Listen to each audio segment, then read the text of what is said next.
Hey guys, thank you so much for watching me again. We are creating this very pretty look and let's get started. So the first thing that you have to do is to moisturize. I have moisturized my skin before, and the foundation I'm going in with is by Maybelline. It is their Superstay foundation. One thing that I want to tell you clearly is that this foundation is very dry. So you make sure that you moisturize your skin beforehand, or if you still have the issues using this foundation, you make sure that you add some sort of argan oil or face oil. This is something which I repeat again and over again because this foundation tends to break on the dry skin really very bad. And the good thing about this foundation is that this foundation doesn't move throughout the day, and this foundation is pretty HD. It covers up all the acne scars, all the blemishes, all the dark spots and everything for you. And I'm using the very same foundation to prime my eyelids. I'm not going in with the eyelid primer for the eyeshadow application. This one pretty much does the job. And you make sure you buff the foundation into your skin precisely and accurately. You might have given the attention to the fact that I am using a damp beauty blender, and this makes the application of this particular foundation very easy.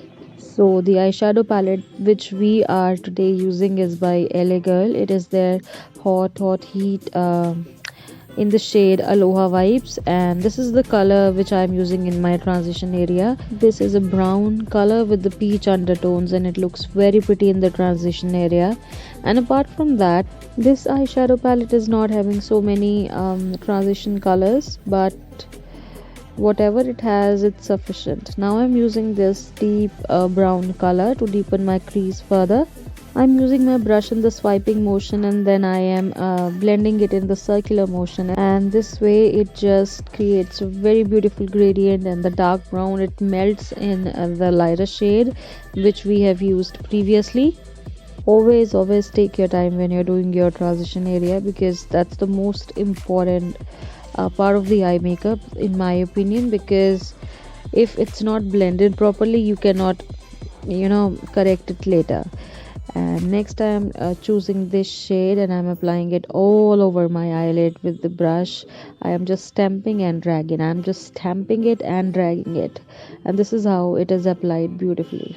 My experience with this particular shade is that this can go sometimes really very patchy, so you make sure that you are going slowly with the process, and you keep on checking if the color is missing in the nooks and the corners, and you apply it, you stamp it again and over again to get the perfect application of this one. Now this is a very pretty color, and for the eyelid area I don't think so many eyeshadow palettes are having it. Now I'm taking my dirty brush with which we just deepen the crease. I'm taking that again to soften the edges, so that the color which we have applied right now melts in the brown one. I'm using Age Rewind concealer to cut the crease. I'm just doing the halo eyes. I'm stamping it in the middle portion of my eyes, and I'm building it up till the time I'm not happy with the color payoff or the coverage that it gives me.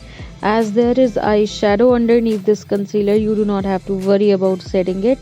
And I'm going over it with this very pretty teal green emerald glistening eyeshadow shade, and I'm using my fingers to pack the shade over my eyelids. One thing that I want to clearly mention, that I am not dragging the shade, I am just patting it over the eyelid. And next I am using the eyelid color which is underneath to soften the edges so that it doesn't look harsh. I am just stamping, and wherever it feels necessary I am dragging it. Do not rigorously drag this eyeshadow because it can move the base underneath of it, so make sure that you are going with a very light hand. And once you are done with this step, it's the time to move on to the second thing that is in the queue, and that is to do the kohl. Put on some falsies. If you do not want to put the falsies, go in with your mascara, that's perfectly fine. And I use the eyelid color to soften the edges near the underneath lashes. And now I'm going in with this concealer. This is Age Rewind by Maybelline. This concealer goes very flawless. It blends like a dream, and I'm using my same old damp sponge to buff it in my skin, and I'm just tapping the concealer and I'm not dragging it or anything. This concealer, in my opinion, is the best one that drugstore is having. This one is just flawless.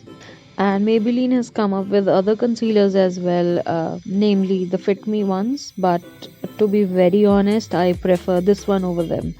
And I'm using a Lash Paradise mascara to do my lower lashes. And here comes the fun part. And I was not just satisfied with this sultry look, I wanted to go in with a crazy inner corner highlight. So this is the iridescent shade from the palette that I am choosing to stamp near my tear duct area as the inner corner eye highlight. As you can see, this has illuminated the entire eye makeup. This, in my opinion, is the best and my favorite shade from this palette, and I love it so much. And guys, I would love to hear your thoughts about this palette, because the very first time this palette came out and I saw the color scheme, the texture of it and everything, I was just sold to it.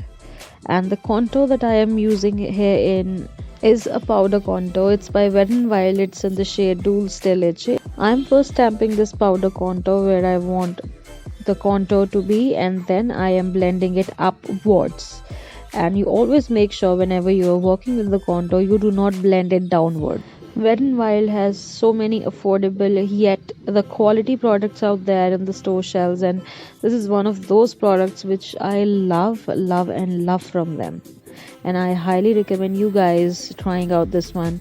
As you can see, the difference where I have the contour on and the other side of my face where I did not apply it. And whatever we have done to the one side of the face, make sure that you replicate to the other side of the face as well. And next I'm contouring my nose with the very same powder contour, and I am just drawing two parallel lines, nothing crazy, because I have a very small nose and I do not want to further make it small by drawing the random lines, horizontal lines all the way.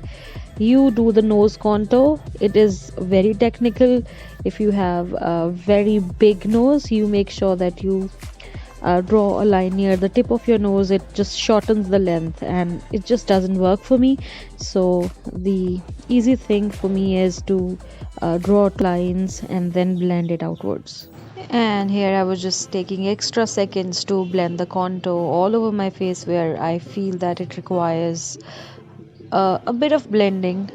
And as usual, I will be mentioning all the products and everything in the description box. Make sure that you check that one.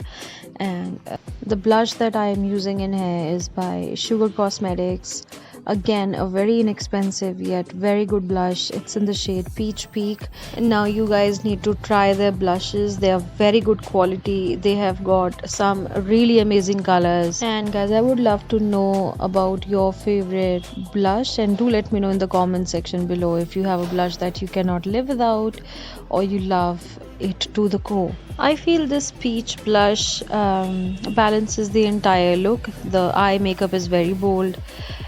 So it just gives the right amount of warmth.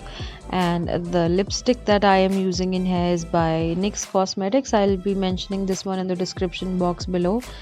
Now this is a very neutral earthy brown color with the gray undertones, I believe, and I love this lip shade so much. So it is from the range Lip Lingerie by NYX. The exact shade will be in the description, as I've told you before.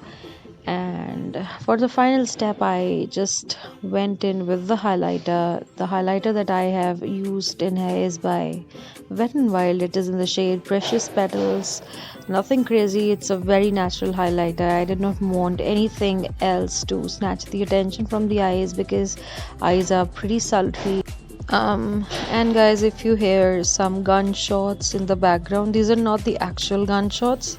I'm not in Yemen or anything. It's just that some repair work is going on in the neighborhood and they won't stop. And there are some crazy aunties as well, so just bear with them. Oh my god, that is too much now. I think I have to shut up as of now, and you guys, you make sure that you subscribe for more such content. I mean, not the gunshots for me. And get in my closet. This is the final look. I'll be inserting a snapshot, and bye, guys.